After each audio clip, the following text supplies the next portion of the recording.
It's 10 p.m. Do you know where your children are?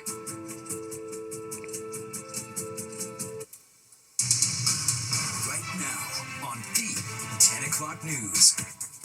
A community grieving. 3 police officers killed and 2 more fighting for their lives in Pennsylvania. The governor demanding an end to the violence. And first, Stephen Colbert loses his gig. Now it's Jimmy Kimmel, the late-night host, is pulled off air over comments he made about the killing of Charlie Kirk. But first, a Stony Point middle school student arrested, accused of targeting children in a sextortion scheme. And tonight we are hearing there could possibly be hundreds of victims. Welcome to the 10 o'clock news. I'm Natasha Verma. And I'm Steve Lacey. The investigation leading authorities to arrest the boy from Fieldstone Middle School. He's accused of threatening students online to obtain explicit photos. And so far, 6 victims have come forward, but police fear there are many more. Fox 6's Richard Jacobus has the urgent message for parents. It's been just over a week into the new school year at Fieldstone Middle School in Stony Point, a campus that serves more than 1,300 7th and 8th graders. And now 6 of those students are telling investigators that they are victims of a months-long sextortion plot that has resulted so far in 1 arrest. And you think your kids are safe when they're going to school or when they're home on their phones? Investigators from Stony Point Police say their investigation began back in February when those 6 middle schoolers, all boys, confided in a school resource officer. But police believe there could be many others. We believe there may be hundreds more. Cops saying that this middle school male suspect posed as a female, asking victims for explicit pictures and videos of themselves. He would then ask for gift cards with the value of less than $100 or for more explicit photos. If the victims did not comply, the suspect would threaten that their photos and videos would be made public. The case involved widely used social media and messaging platforms. We want to stress that a sextortion can happen on nearly any platform where children communicate online. The male student who was arrested has been charged with the use of a child in a sexual performance and promoting a sexual performance by a child. Police say he was out of the country for some time and had not returned to campus this year. Parents with students in the district saying they want more answers and are fearful that their child could have been a victim. It worries me. I mean, I don't want my kids to have to be put through this at any age. And if it's happening now when he's older, it could happen when he gets to the school. My advice to these parents are to stay on your kid's neck. Even though it's hard, you got to try to be,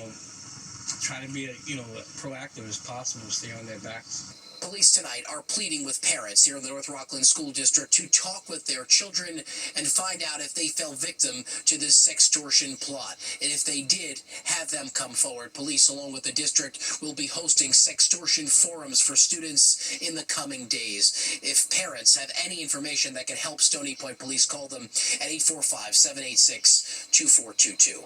We're in Stony Point. Richard Jacobus, Fox 5 News. Developing out of southern Pennsylvania, 3 police officers shot and killed and 2 others wounded. The shooter was killed by police. Officials say the officers were serving a warrant in York County in a domestic violence-related investigation when they were shot. Governor Josh Shapiro saying this kind of violence cannot be tolerated. This kind of violence isn't okay. We need to do better as a society.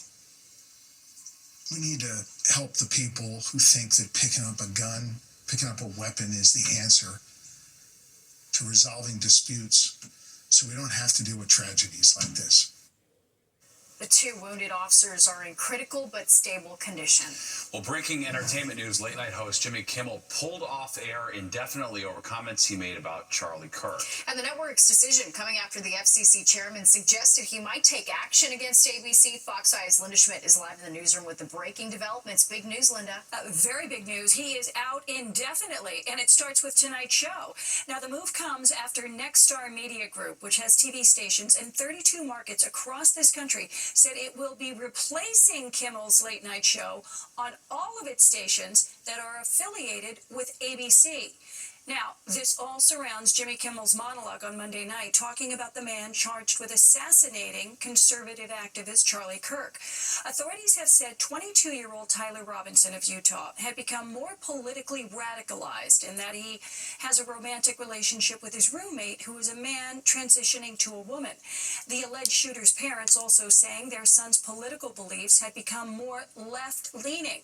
But Kimmel's monologue blamed MAGA, Now, this is part of what Kimmel said in that monologue. Quote, "We hit some new lows over the weekend with the MAGA gang desperately trying to characterize this kid who murdered Charlie Kirk as anything other than one of them, and doing everything they can to score political points from it." While an executive with Nexstar calling Kimmel's comments offensive and insensitive, and that he does not believe they reflect the spectrum of opinions, views, or values of the local communities that Nexstar TV stations serve. So, the chairman of the FCC blasted Kimmel on a conservative podcast today, saying the FCC might pull the licenses of ABC affiliates in addition to punishment against Kimmel. Then came word from Disney, which owns ABC, that it is suspending Kimmel's late night show indefinitely. Here is the FCC chairman on that podcast. Frankly, when you see stuff like this, I mean, look, we can do this the easy way or the hard way. These companies can find ways to change conduct, to take action, frankly, on Kimmel, or, there's going to be additional work for the FCC ahead. You could certainly see a path forward for suspension over this. And tonight, many are drawing comparisons between what is happening with Kimmel's show to CBS, announcing earlier this summer that it is canceling The Late Show with Stephen Colbert. Now, the final episode is scheduled to be next May. CBS had said that its decision was purely a financial one, but many observers believe Colbert's criticism of President Trump may have played a role. I spoke with the senior TV editor at Variety magazine earlier tonight about the current landscape. These companies feel a lot of fear and trepidation about handling with the FCC in the White House right now. It just gets them involved in legal trouble and all kinds of publicity problems. All right, now we're just going to have to wait and see how all of this plays out. Will Jimmy Kimmel be asked or instructed to issue an apology? Nobody knows at this point, but one thing is certain, his show is off the air beginning tonight. Steve and Natasha, back upstairs to you. Very well. All right. Thanks, Linda. Plans for 2 casinos in Manhattan coming up. Snake Eyes today. Community Advisory Committee voting against a proposed Caesars Palace Casino in Times Square. It ran into fierce opposition from Broadway theater owners and producers who were afraid of its potential impact on the theater district. Another community committee shut down the Avenir Casino, which would have been built near the Javits Convention Center. Housing was on the list. Safety was on the list. Jobs were on the list, restaurants were on the list, a good hotel, because we're 1 block from the Javits Center, was on the list. We are about to embark on a 12-year renovation of Port Authority. One of these 2 casinos abuts Port Authority. That it just would have been hell for us. And the quest to build casinos in New York City is not over. There are 6 more in the running. Well, Federal Reserve making a much anticipated decision on interest rates. It's cutting its key rate for the first time since December. It'll drop by a 1/4 point. Fed Chairman Jerome Powell says the slow labor market played a role in the decision to not make the cut larger. I think we were right to wait and see how tariffs and inflation and the labor market evolved. I think we're now reacting to the much lower level of job creation and other evidence of softening in the labor market, and saying, well, those risks are maybe not fully balanced, but moving in the direction of balance now, and so that warrants a change in policy. He signaled there would be more cuts by the end of the year. Former head of the CDC went before Congress today and gave her version of events that she says led to her firing. Dr. Susan Menares telling lawmakers she was removed for not putting politics above public health. Now, she says she told Health Secretary RFK Jr. she could not pre-approve new vaccine recommendations without reviewing the scientific evidence, so he pushed her out.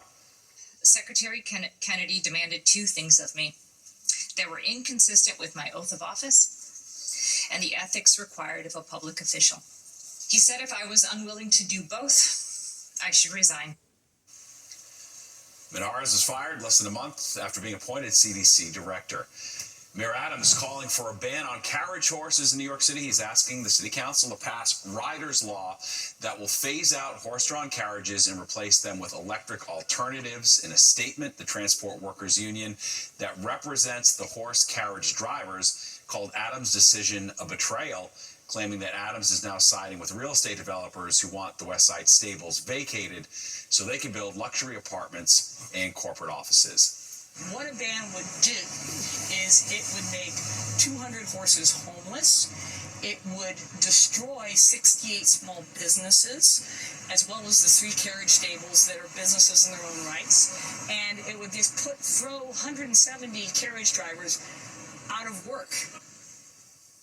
The mayor also signed an executive order strengthening oversight and enforcement over the industry. Well, a solemn event bringing together students and community members to commemorate the October 7th attack on Israel. And among those sharing their story, a widow honoring her husband's heroism and his tragic struggle in the aftermath. And we're taking you inside a special back-to-school event that's giving children the essentials they need to thrive in the classroom. And a bear scare in New Jersey, how a customer jumped into action to get the animal out of a store. Plus, Nick is here with the forecast. Hey, Nick. Hi, Natasha and Steve. We've had some showers in the area. The last couple of frames here, it doesn't show like there's a lot out there right now, but we're not really done with the shower threat tonight. But we will be getting back to some summer warm weather. I'll tell you about it when the 10 o'clock news returns. Gathering to remember the lives lost at the hands of Hamas tonight, Yeshiva University held their commemoration ceremony for the October 7th attacks. And the event featured powerful messages about resilience and mental health. Fox 8 Jessica Formoso has the emotional stories. I'm here to tell Chaim's story.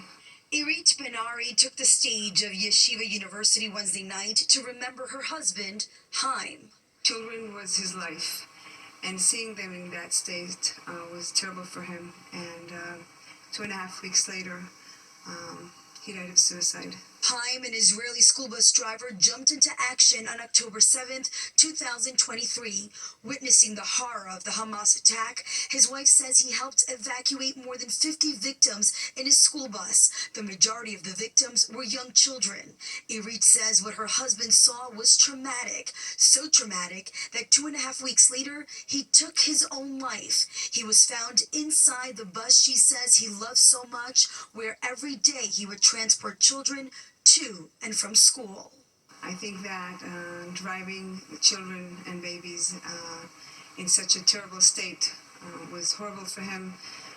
His bus is a happy bus. It's a bus of singing and laughing and high-fiving and fist bumps. Now it is our mission to help, to speak up, to tell his story.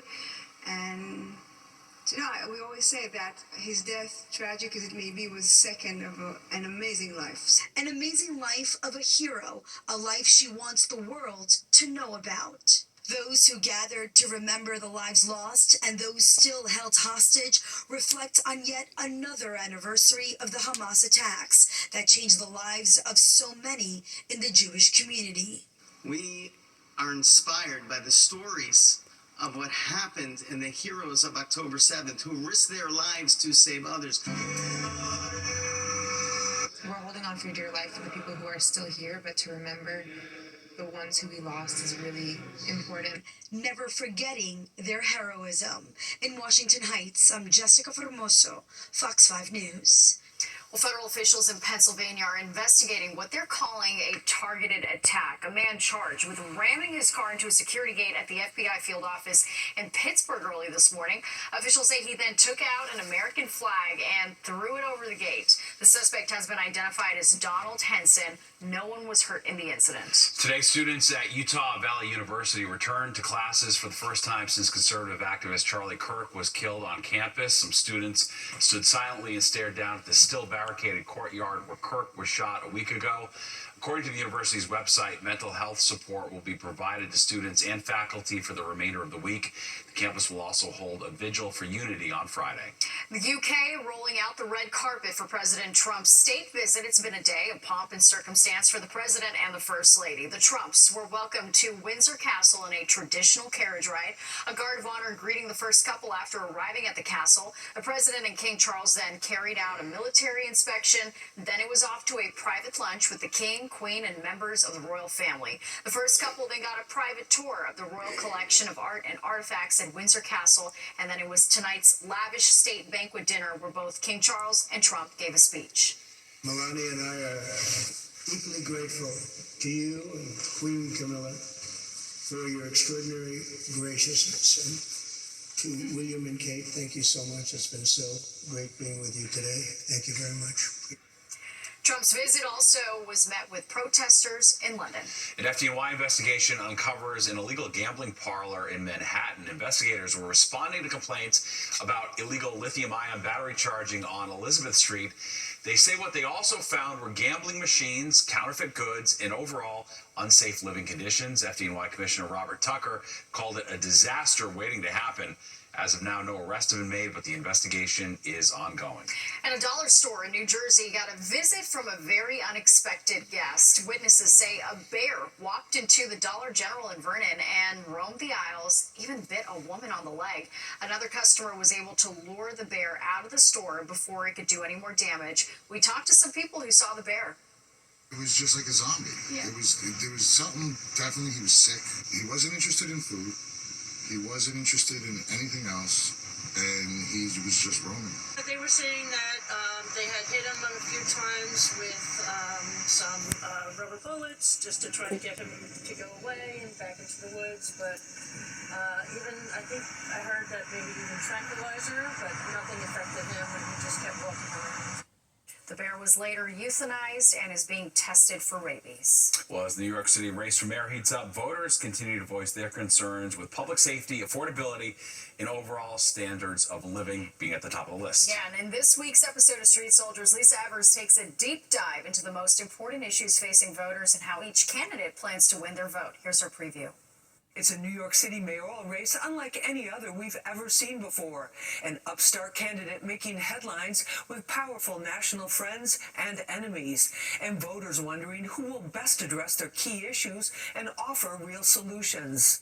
Affordability is the #1 issue for many New Yorkers, and for good reason. City residents pay a greater percentage of their paychecks for housing than in most other places in the country, says New York Times bestselling author Tiffany Aliche, CEO of the Budgetnista. I want you to think to yourself, like, well, which of these candidates is going to help to alleviate my financial burden? New Yorkers are facing rising costs of living in housing, transportation, and food sectors, making pocketbook issues a priority.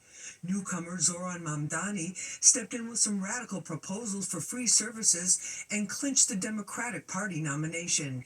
Here's Joe Anuda, City Hall reporter for Politico. I do think it's affordability, and I think that's why it's no surprise that Assemblyman Mamdani won with the margins that he did. I think he surprised a lot of people. While crime statistics show some categories of violent crime are at record lows, public safety is a major issue, especially on the subway. But there's more to it than just how many cops are on the streets or trains, says John Jay College police science professor and former NYPD Lieutenant Ralph Salento. We need to get back to broken windows and cleaning up neighborhoods so that the perception is that businesses want to move in. People feel safe. And that is going to be a major undertaking. Yes, crime stats are down. How is the perception of safety in the city? We'll dive deeper into these issues on the next episode of Street Soldiers. Join us Friday at a new time, 4:30 in the afternoon, right after the news. I'm Lisa Evers, Fox 5 News. Well, a preview of fall, Nick is tracking when this rain's going to move out. All right, in a murder in a Brooklyn nursing home, what we're learning about the 95-year-old suspect.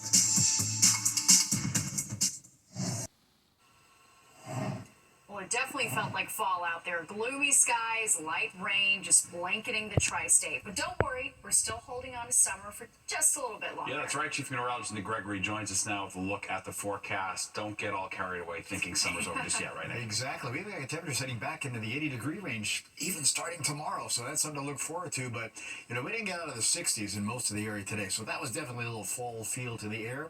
Clouds kind of went out. We did have some showers around, too. We're now 69 in the city, and low 60s have arrived at Poughkeepsie and Sussex. Mid-60s at Belmar, same on the east end, and upper 60s still stretching across Connecticut. It's a northeast wind, mostly a northeast wind, 5-10 miles an hour. That will stick around tonight and become more northwesterly as we head on into tomorrow. Now, here were some of the showers earlier. They kind of made their presence in central and southern New Jersey, but you see on the last couple of frames there, there's not much out there. So I think the chance of showers has greatly diminished now for the rest of the night. We're still going to see the threat there because we still have that storm center that's nearby. And you're going to see here on our future cast that there are going to be little green blobs popping up here and there. It doesn't look like a lot, but still the threat of showers will be there the first part of tomorrow morning. Then after that, as that system pulls away, the wind switches to the northwest.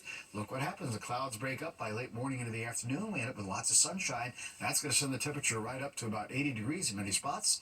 And it'll be nice and warm, even warmer, I think, for Friday, but it will cool down a bit this weekend, but still no big storm in sight. All right, upper 50s, about 60 in the suburbs, mid-60s tonight in the city. Again, still the threat of a couple of showers, a little patchy fog. There's our 80-degree weather tomorrow in the city, and also as you go off to the north and west, we'll see temperatures in the lower 80s there, and mainly 70s as we head along the coast, so pretty decent day overall. Steve and Natasha. Very well. Thanks, Nick.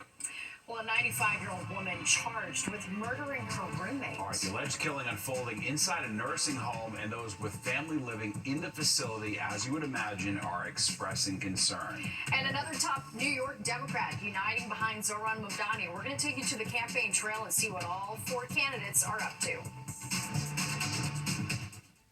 You're watching the 10 o'clock news. A gruesome murder at a Coney Island nursing home. The suspect, a 95-year-old woman, arrested and charged with the killing.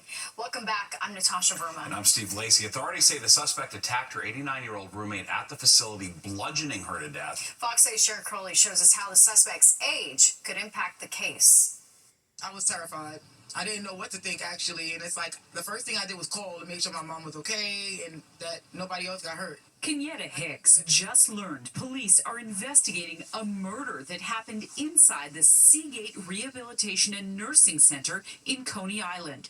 Her mother is a patient here. It's terrifying because my mom's here, and it can happen to any of the elders here, and they should be protected. Police have charged 95-year-old Galina Smirnova with killing her 89-year-old roommate, Nina Kravtsov. It happened on Sunday. The criminal complaint detailing the gruesome discovery. A nurse telling police the victim, Nina Kravtsov, was laying in her bed, non-responsive, covered in blood, with gash marks about her face. The nurse adding the defendant was in the bathroom that is inside their patient room. She observed the defendant's hospital gown to be bloody. The defendant had blood on her legs, and the defendant was washing her hands in the bathroom sink. Prosecutors may have a difficult time with this particular prosecution. One, because of her age, 95 years old, and it takes time to prosecute the case. And the reality is, someone of her age with health issues, that may be an impediment to a prosecution. Imran Ansari is a criminal defense lawyer. Prosecutors are going to have to prove that she had the intent to commit this crime, and because of her age and particular health issues that may be at play, that may be difficult. Court records show investigators may be looking at the foot pedals of the wheelchair as a possible murder weapon. Both were found covered in blood, and one was thrown out the window. We reached out to Seagate Rehabilitation and Nursing Center for more information, but so far, the facility has not commented on the case. And the defendant in this case, that 95-year-old woman, has been moved to Bellevue. She will be held there until her next court appearance. In Coney Island, Sharon Crowley, Fox 5 News. An immigration judge in Louisiana has ordered pro-Palestinian activist Mahmoud Khalil be deported to Syria or Algeria. The judge ruled that Khalil, who is a legal permanent resident here in the U.S., failed to disclose certain information on his green card application. Khalil's lawyers plan to appeal. Zohran Mamdani picked up another key endorsement in his bid for mayor. All right, New York Assembly Speaker Carl Hastie throwing his support behind the Democratic candidate. Hastie joins Governor Hochul and Senate Majority Leader Andrea Stewart-Cousins in endorsing Mamdani. The Bronx Democrat says he will help push across Mamdani's proposals, which include free buses and child care and raising taxes on millionaires. One of the things that's been great about Zohran's campaign is he has a romantic view of what the city can be and should be. And, sometimes people want to be romanced. And I think that Zohran has done that. Governor Hochul has stated she's against raising taxes, fearing it could drive businesses out of the city. And Mayor Adams campaigning in Harlem today, making stops at a mosque and popping into local businesses. The mayor taking time out to ask Mamdani to rein in his supporters, especially in light of all the recent political violence. Adams says that some of Mamdani's supporters had been, quote, nasty a few days ago, yelling at him in front of a church. There's a significant number of them, and too many, that come with this very negative, nasty energy and disrespectful. Adams also says over the next month and a half, he is going to prioritize speaking about the dangers of socialist policies and how it could impact the city. Former Governor Andrew Cuomo on Wall Street today, speaking at the Manhattan Chamber of Commerce. He laid out key parts of his jobs and economic development plan, which include converting underused city property for homegrown startups and expanding the city's minority and women-owned businesses enterprises participation goal to 35% for eligible contracts. Republican Curtis Sliwa was on Good Day New York this morning. He said he has not been in touch with the White House about a job offer and says he wouldn't drop out of the race even if they offer him $1 billion. And for more on the mayor's race, tune into Battleground NYC, the Fight for Your Vote, hosted by SE Cup. It airs weeknights at 7 on the Fox Local app and at 11 p.m. on Fox 5, right after the 10 o'clock news. Well, with back-to-school season officially underway, there's a special event that was held today to make sure that children have everything they need to succeed in class. All right, Fox Corporation has supported the Kids in Need Foundation Supply Program for the past 5 years. Fox 5's Jessica Hermoso has more on the work they do. It's teachers shopping. I already envision tomorrow we have Talkative Thursdays, so all students will get their own novels. Going down the aisles of World's Vision in the Bronx, picking up school supplies for their students. Students who come from low-income families. Tammy Butler is a 9th grade English teacher who has been coming here for many years. The good part about this program is it allows for teachers to not spend any of their money. We do get a small stipend, Teacher's Choice, every year, but it never amounts to what we need. For years, World's Vision has hosted this Teacher Resource Center, a center where teachers can come and shop for free. 80% of my parents are low-income family, so if I am able to afford or I won't have World Vision, the parent won't have that resource to provide for their kid. World's Vision is working with 120 schools on track to serve about 2,000 teachers this school year. All possible thanks to the donations they receive from organizations like the Kids in Need Foundation. Kids in Need is one that I want to highlight because they've been a partner with World Vision for years, particularly supporting our teacher resource centers around the country. They've been a fantastic partner, getting donations through them from their contacts and their connections. Fox Corporation teaming up with the Kids in Need Foundation. They donated more than 240 backpacks, the backpacks filled with school supplies. Fox Corporation has supported the Kids in Need Foundation for the past 5 years through grants and supply donations. Volunteers spent Wednesday filling up the backpacks, which were then brought here to the warehouse. It was fantastic. There were spiral notebooks and pencils and erasers, and they wrote a note to put in there for encouragement for the student that gets it. Leaving their mark while making a difference in students' lives. In the Bronx, I'm Jessica Formoso, Fox 5 News. And playoff fever in Brooklyn. But the Phoenix Mercury was just too hot for the New York Liberty. The highlights live from Barclays, and we are also teeing up for the Ryder Cup. Golf isn't usually known for roaring crowds or stadium seating, but the Ryder Cup is no ordinary tournament. I'm Jody Goldberg on Long Island. It's coming next week, and we'll tell you what you need to know.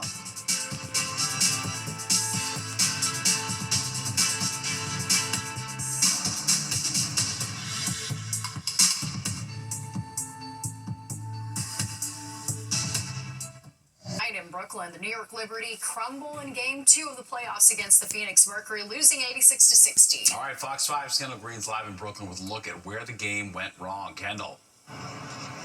Not So good evening, Steve and Natasha. New York Liberty fans came out here expecting the reigning WNBA champs to come out here and close things out, but tonight fell sorely short of those expectations, and you can definitely feel it out here. There was a lot of energy surrounding Breonna Stewart's decision to play despite her injury, but tonight you could tell she's not fully recovered from her right MCL strain on Sunday. The Phoenix Mercury came prepared to capitalize on the Liberty with the battered Breonna Stewart. The star forward stats show she only played about 20 minutes, and within the time on court, she scored just 6 points, 2 rebounds, 2 assists, well below her 18-point per game average. As for Phoenix Mercury, you can assume that they're heading back to Arizona with some confidence after splitting the series here in Brooklyn, despite a loud, energetic playoff atmosphere here inside Barclays Stadium. Now, fans share what they think went wrong tonight. Stewie, she just wasn't doing the damage that she usually does today. I don't know. I heard she had an injury before. I'm not sure if that was. I saw her play, so I was happy to see her, but I don't know if she was playing to her potential. We didn't have your Nets making those threes. They weren't playing as an offense. None of the shots were going in. They had some good looks, but it just felt like every single ball was in and out. It's like we were cursed. The refs were very questionable in a lot of the decisions. Yeah. They missed a lot of free throws kind of early, so I feel like the momentum was killed there. I mean, Dumb mistakes, you know. We are kind of giving it away a little bit. So, like, we missed so many free throws in the beginning. We were like, what, 1 for 6 maybe or something like that? Yeah. So the ideal game plan was to close things out here, get some rest, and relax before the next round coming up. But they had to pull things off on Friday in Phoenix, which won't be as easy as it would have been here at Barclays Center. But I'll send things back to you, Steve, Natasha. Yeah, not done yet. All right, we appreciate it. Thanks, Kendall. Well, Francisco Lindor's wife hits a home run. And her performance of the national anthem, bringing the Met star to tears, the emotional moment. And blending boutique fitness with self-defense. I'm giving the new workout style a try with a class that just started here in Manhattan. And Nick's here with a look at the forecast. Better days ahead, Nick. Oh, that's for sure. We had clouds today. We had showers as well. We can't rule out a couple more showers overnight into early tomorrow, but yeah, we're going to have a return to summer weather ahead. I'll tell you about it when the 10 o'clock news comes back.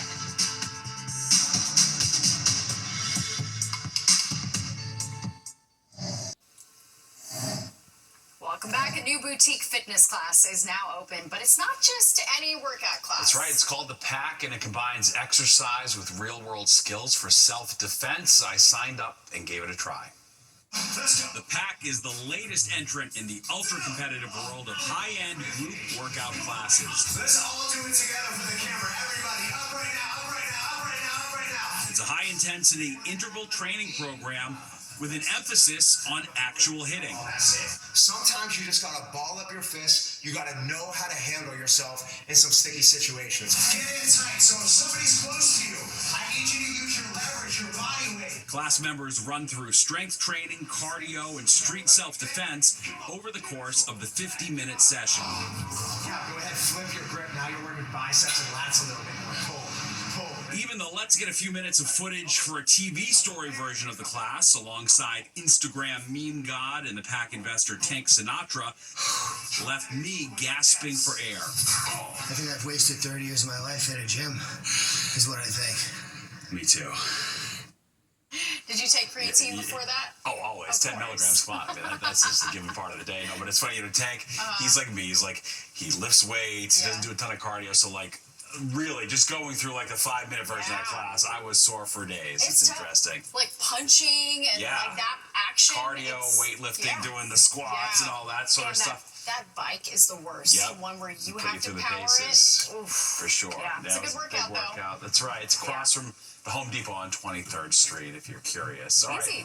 Yeah, fun. All right, let's go to Nick now for a look at the forecast. You know, I think all these walks in the park are really burning calories. Then I do something like that, and I'm like, not so much. Yeah. Oh, that just raises it to a whole new level. So, well, good for you. I mean, that's a huge workout. And tomorrow will be a nice day to maybe do a little workout outside, because we're going to get back to some sunshine and pretty warm temperatures, too, while we're cloudy overhead right now as we look at Manhattan.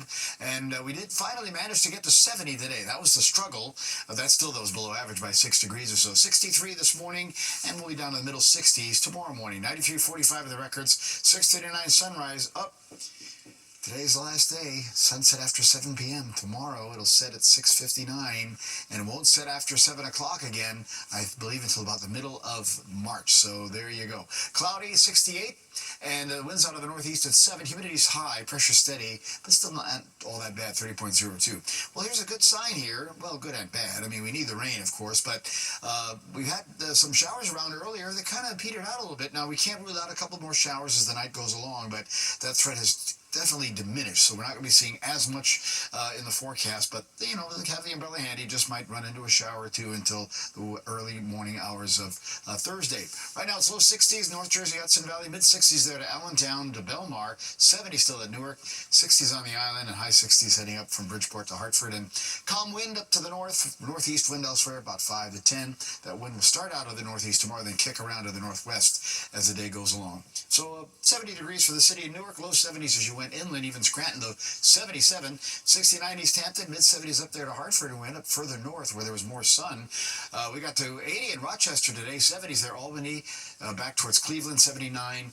A little cooler again, Washington, D.C., Richmond, Virginia, they were in the clouds, and with showers there today, that northeast wind really keeping it cool. But then 80 Chicago, Detroit, 87 Cincinnati, and Nashville, another hot day there at 92. All right, so the showers, again, have been more numerous to our south and west as time has gone along. You sort of see in the wide view. We still have that storm center that's just located off the Virginia coast there, or just right on the coast, really. So that's going to sort of fall apart, meander off to the north and east, and then we'll get into some better weather. Eventually, this little cool front off to the west here is going to come our way quietly, but what it'll do is change our temperatures for the weekend. So after we warm it up tomorrow into Friday, it gets a little bit cooler after that. All right, Futurecast overnight, drop into the upper 50s to about 60 in the suburbs, mid 60s in the city. And like I said, there's still going to be a couple of pop-up showers around, but as the wind goes to the northwest, the air starts to dry out. By late morning, we're in lots of sun. Into the afternoon, we're going to get to 80, I think, for the city. Some low 80s inland, 70s, mid 70s or so along the coast tomorrow night. Quiet night, mid 50s in the suburbs, mid 60s again in town, low 60s at the coast, and then we'll see low 80s, even 84 coming up on Friday for Newark, and 70s about 80 just about everywhere else. So the summer weather again continues there. In the meantime, this is Tropical Storm Gabrielle. Kind of see it blossoming up there. The winds are at about 50 miles per hour again as it continues to move on off to the north and west, but right now no threat to any land. All right, so an early shower tomorrow. Otherwise, we'll get up to 80, morning low 65, some sun, nice 83 on Friday, low 70s over the weekend. So, that's a little cooler than average, but a beautiful weekend. 50s at night, fall arrives on Monday afternoon. But we're going right back to 80-degree weather for Tuesday and Wednesday. Natasha and Steve. Yes, sounds good to me. All right, Nick, thanks so much. Well, the Feast of San Gennaro continues through this weekend, and there's great weather. The annual celebration draws about 1 million people a year, and it's known worldwide for its deep roots and Italian traditions, as well as lots of great food from the neighborhood, most iconic restaurants. So I talked to the restaurant owner of Il Cortile on Mulberry Street on the 6 o'clock news, and I asked him why the feast is so important in that neighborhood. It's been running so many years. There's so much tradition. People say, there's no Italians left in Little Italy, but it's really not true. There's still plenty of business here and plenty of people that still live here. And the food is so good. The feast runs through this Sunday, so there's still some time to check it out. And you got a chance to go too. Took Autumn last weekend. We had a blast, and we did the Zeppelis, we did the fried Oreos. Oh yeah, and I got a sausage and pepper soup, but I didn't let her have that just yet. No. Not yet. All right, well, fashion with a side of golf. The Ryder Cup opening a mega store that's a hole-in-one with fans. We're going to show you what the tournament is offering to golf lovers. The news on Long Island is gearing up to host one of the premier events in golf, the Ryder Cup. Bethpage Black was picked to host a competition between teams from Europe and the United States. All right, and the tournament is putting the final touches on the experience for fans. Fox 5's Jody Goldberg has more from Farmingdale. From the fairways to the fan zones, finishing touches are being put on Bethpage Black. It's calm for now, but in less than a week, tens of thousands of fans will turn this course into the epicenter of the golf world. I don't look at it just as an economic boost. I look at it as a point of pride. And pride comes with a payoff, a projected $500 million for the economy and thousands of jobs. You're going to have hundreds of thousands of people all over the world looking at Long Island. Bethpage Black is making history as the first public course to ever host a Ryder Cup. It's a championship layout. It's iconic. Months of planning and renderings are now reality. Fences, flags, and even first ever triple-decker stands for fans. Restrooms and kitchens and service and how we get water everywhere and everything in between. What's the transportation situation? The answer, shuttles and buses, along with rideshare drop-offs. We have more than 800 law enforcement presence. We have 500 troopers. We have over 100 park police. Now this is the grandstand for the first tee, but it'll feel less like a tee-off and more like a kickoff. 5,000 fans will pack inside the stadium, proof the Ryder Cup isn't your typical quiet day on the course. This is an epic event. An epic event with close to 5,000 volunteers, including thousands just from New York. It's very exciting, and if you're a golfer, it's even more exciting. We're really lucky to be chosen to be a volunteer. To